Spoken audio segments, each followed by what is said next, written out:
тартайын. Азыр Play Market'ten кандай кылып биз Payer кошелек көчүрөбүз көрсөтүп берейин. Так, Payer кошелекти жазабыз. Play Market'ке. Менде уже чыгып калыптыр. Бир кирдим эле. Сейчас скачаем.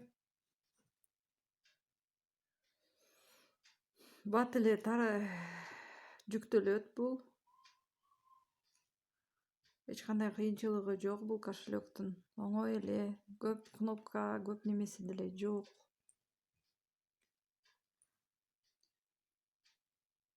Главное правильно, бардык цифраларды правильно жазсак эле бири-бирибизге немеси иштей берет. Так, жүктөлдү. На главный экрандан эле карайын. Кайсы жагында? Мына Payer кошелек. Азыркы бул Payer кошелек кичине башкачараак экен. Меники башкача.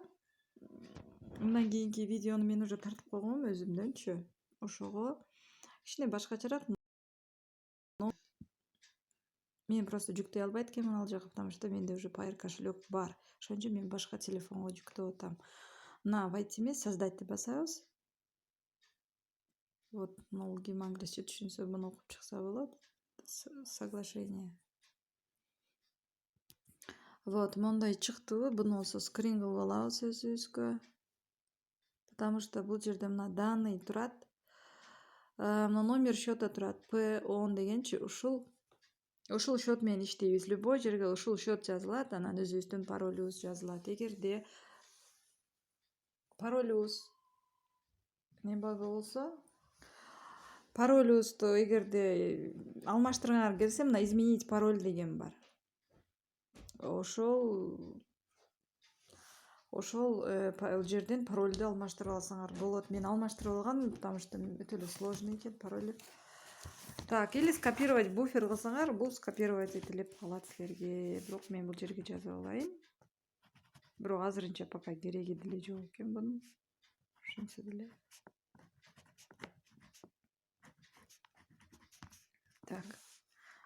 Так, подтвердитти бастык. Эми бул жерге разрешить. Создать код кылабыз. Эми любой эле өзүңөргө пин код кое аласыңар. Мына 2 жолу пин код беребиз. Подтвердить код. Всё. Мен оңой эле коюп койдум. Мына темасы темная, светлая. Өзүңөр каалаганыңарды мына тандасаңар болот. Мен светлыйга коеюн. Готово. Вот, мындай чыкты силерге. Мына номер счета үстүнө чыгып калды. И астында вот 0 деп турат, доллар. Биз доллар менен иштейбиз. Мындан кийинки видеодо көрсөтүп берем. Кандай кылып акчаларды которобуз биз. Азыр мен просто буну Payer'ды кандай кылып настройкалайбыз, ошону көрсөтүп берем. Мына өзү долларды басасыңар, на пополните ваш аккаунт дейт, на пополнить баланс деп турат. Так, на виза. Мына ушуну алып басып кете бересиң. Дальше буну кийинки видеодон көрсөтүп берем.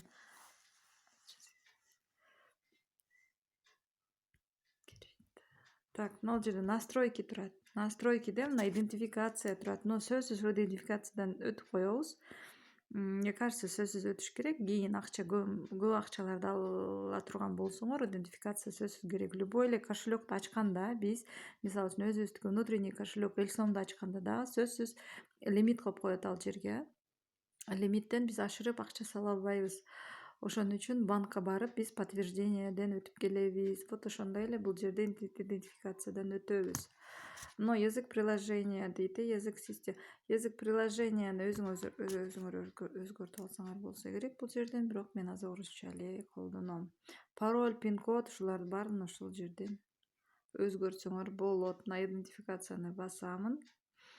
Желательно өтүп койгон жакшы. Пока азыр 5 доллар менен иштеп атсаңар, өтпөсөңөр деле боло берет. Бирок мен для своей безопасности өтүп койгом, потому что мен уверен болоюн, бир жака акчам кетип кала турган болсо, мен буларга техподдержкага жазып кайтарып алганга болот, идентификациядан өткөн кошелектон. Вот, личныйды басабыз, имя, фамилия жазасыңар, дата рождения, страна, адрес по прописке жазасыңар, паспортный прописка. И вот документ, удостоверяющий личность, бул жерге бассаңар, мына сделать снимок, же болбосо файлдан алсаңар болот, если у вас уже готовый снимок бар болсо. Так, снимок мынтип чыгат. Ушул жерге силер паспорттуңарды коесуңар мынтип. Паспортто коюп туруп, ягылып 2 эле бир жагын биринчи тартасыңар. И экинчи дагы добавить файл деп турган жерде дагы экинчи жагын тартасыңар. Если силерде өзүңөрдүн жана кагазга чыгарылган адресиңер бар болсо, мисалы үчүн бизде азыр пластиковый картада паспортубуз, анда адрес жок көбүнчө эле. Если голубой, синий азыркы биометрический паспорт болсо, ал жерде адресибиз жок. Анда дагы бир ошол паспортный столдо чыгарып берет өзүңөрдүн адресиңерди. Вот мисалы үчүн мен ошондой кылып чыгарып келгем. Ошону жөнөткөм. А если кызыл паспорт болсо, ал жерде данные бар, ал ошо менен эле кете берет.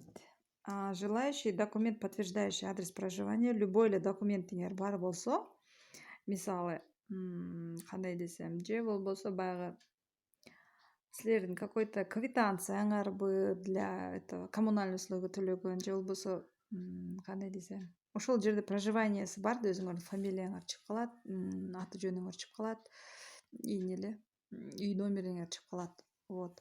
Ошону алып жөнөтсөңөр деле боло берет. И вот тут здесь отправить на проверкуну басасыңар. Бул деген 24 саат в течение 24 часов дейт, но андан деле эрте эле меники 2-3 саат деле кайра идентификациядан өтүп, вы прошли идентификацию деп нол жерге уже чыгып калат. Идентификация уже пройден депчи, ошол жерге зеленый болуп же красный болуп чыгып калат. Все, ушундай кылып настройка алып аласыңар. Кийинки видеодо кандай кылып акчаны которобуз ошону көрсөтүп берем.